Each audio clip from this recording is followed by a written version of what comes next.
Monsieur Sabi Kolokone, bonjour. Bonjour. Je sais que vous êtes acteur politique. Vous avez certainement suivi de près le débat qui a eu lieu ce mardi au Parlement sur la relecture du code électoral. Ça vous pousse certainement à apprécier la situation. Écoutez, Monsieur Dieglé, ce qui se passe dans notre pays est regrettable. Et je pense qu'il faut avoir l'honnêteté de situer les responsabilités. Nous avons un régime dont les acteurs ont tout simplement du mépris pour le peuple qu'ils dirigent.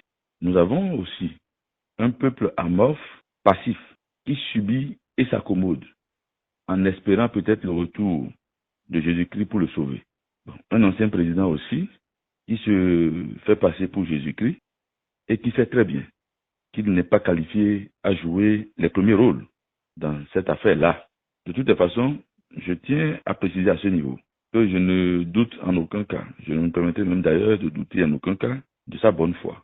Mais permettez-moi aussi de douter de sa capacité à unir le peuple, le mettre en ordre de bataille et le conduire à une victoire certaine en face de ce régime dont le chef le connaît plus que lui-même ne se connaît.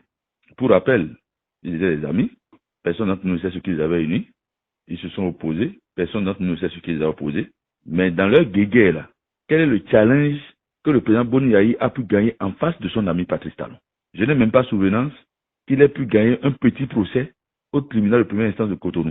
En 2023, les Béninois ont sanctionné sévèrement dans les urnes le régime actuel pour espérer avoir un parlement qui sortira nos parents de prison à travers une loi d'amnistie, espérer avoir un parlement qui fera en sorte que nos compatriotes en exil rentrent. Mais qu'est-ce qu'on a constaté? On leur attribue 28 sièges qu'ils prennent sans ronchonner. En plus de tout ça, c'est dans leur camp qu'il y a tous les calculs. Pour ma part, j'ai souvenance que des aînés dans le septentrion sont allés rencontrer le président Boni Yayi pour lui dire, écoute, depuis que le régime actuel est à la tête de notre pays, la seule action qui a fait trembler ce régime, c'est ce que les jeunes sont allés faire à Niki. Le leader de cette jeunesse est là, mais pourquoi vous ne vous associez pas? Bon, demandez-leur, ils vous parleront. En offre, je peux vous donner des noms. Il les a tournés en bourrique pendant des mois, sous prétexte de je ne sais quoi. Lorsque le débat actuel là a été ouvert par le chef de l'État, nous lui avons dit que le seul véritable problème que nous avons et qui pourrait éventuellement redevenir un problème demain, c'est le parrainage. Et à défaut, parce qu'on est suspicieux, d'aller dans la Constitution pour le retirer purement et simplement, il faut en diminuer la force dans le processus du choix des candidats. C'est-à-dire, on leur a proposé d'aller de 10 à 1%. En ce temps-là, ils ne s'en sont pas préoccupés. Ce qui les préoccupait, c'est que pour eux, ils avaient déjà le parrainage. Donc, ils se disaient qu'il faut tout simplement laisser les choses en l'état afin que eux, ils puissent aller au présidentiel et qu'après, ils pourront changer. Tout en oubliant qu'en face, on avait la ruse et la rage. Donc, tout ce qui se passe dans notre pays, tant qu'on ne situera pas les responsabilités, on ne saura pas qu'est-ce qu'il y a lieu de faire. Trop de calculs ne sert pas le peuple. Trop de calculs ne sert pas le peuple. C'est ce que nous avons compris. Et on a décidé de prendre nos responsabilités parce qu'on ne laissera pas des gens manœuvrer pour qu'en 2026, on en arrive à avoir des remords. Et nous sommes dans un autre nouveau processus. Bon, attendez, je vous donne juste un petit exemple. Il a fallu qu'après que je constate que le parti que j'ai créé en 2019 est compromis, il a fallu que je me démarque pour que ces gens-là puissent aller s'asseoir à la même table que cette organisation-là. Donc, il n'y a rien de sérieux.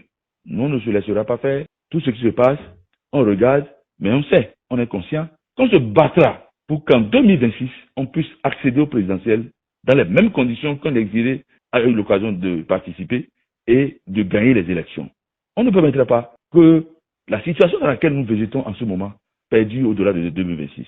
Ça ne permettra pas. Et c'est pour cela d'ailleurs que nous avons fait le choix d'aller vers la création d'une coalition que nous avons appelée coalition Bénin Debout, qui nous permettra de pouvoir réaliser ce que nous avons à réaliser pour que le vivre ensemble revienne dans notre pays. Est-ce que vous pensez que vous avez les moyens d'y arriver parce que vous n'êtes pas député, vous n'avez pas de maire?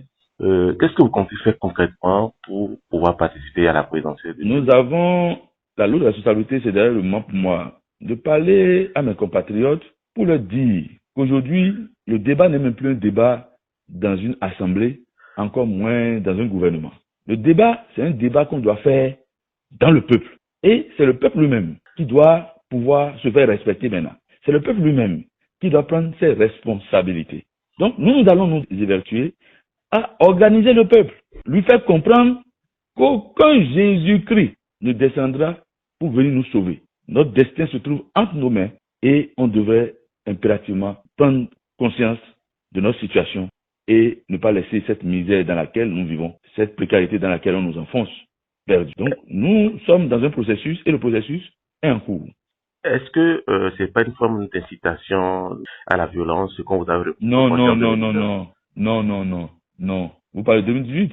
On nous a reproché quoi? On nous a reproché quoi en 2018? On a voulu noyer des jeunes qui ont décidé de prendre le destin en main, mais il faut leur dire qu'on n'éteint pas une étoile. On n'était pas une étoile. Non, on n'est pas partisan de la violence. Si on était partisan de la violence, vous l'aurez déjà constaté, on n'est pas partisan de la violence. Mais on va s'organiser et opposer une réponse à tout ce qui se fait dans notre dos et contre nos intérêts. Merci, Monsieur Xavier Sirakorogwe. C'est moi.